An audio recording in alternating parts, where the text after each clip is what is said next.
background, 8 years ako sa isang electronics company. Kasi, yung 8 years na yon nagkaroon na nasa inspection ako, microscope yung sa process ko. So, 8 years after kong manganak, unti-unti naduduling ako. So, 1 year, hinahanap ng doktor yung sakit ko. Hindi siya ma-detect. Kung ano-ano ginawa examination sa akin, MRI with contrast. Tapos yung last, yung repetitive nerve stimulation studies, doon na na-detect na may nerve ako sa brain na paparalyze na pababa yun. So, kaya nag-start na duduling ako kasi yung nerve ko sa brain, pababa, unti-unti na siya nawawala ng signal. Nung na-search ko yun sa internet, grabe, iniyakan ko na yun kasi, na-diagnose ako merong myasthenia gravis.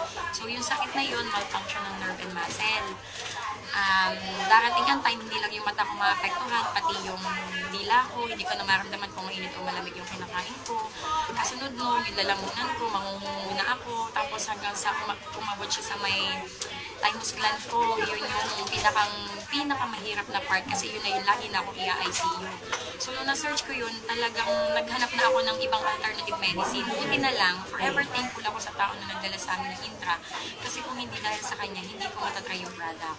So, naka-attend ako ng presentation about the product. So, ininom ko siya. One bottle pa lang, nakaramdam na ako na parang may gumagapang na kuryente sa nerve ko.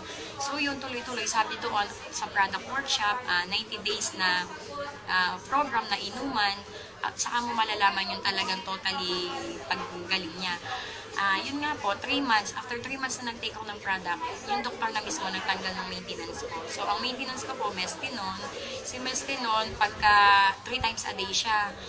And then, nag-i-steroid po ako pag yung talagang sobrang sama nung yung doble yung paningin ko, talagang pinapa-steroid ako ni doktor.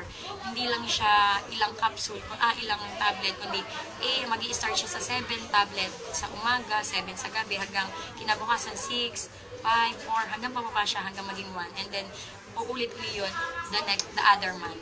So, ganun po yung sakit ko. Kaya, sobrang pinapasalamatan ko kasi napakaganda po ng Intra. Siya yung nakatanggal ng health challenge.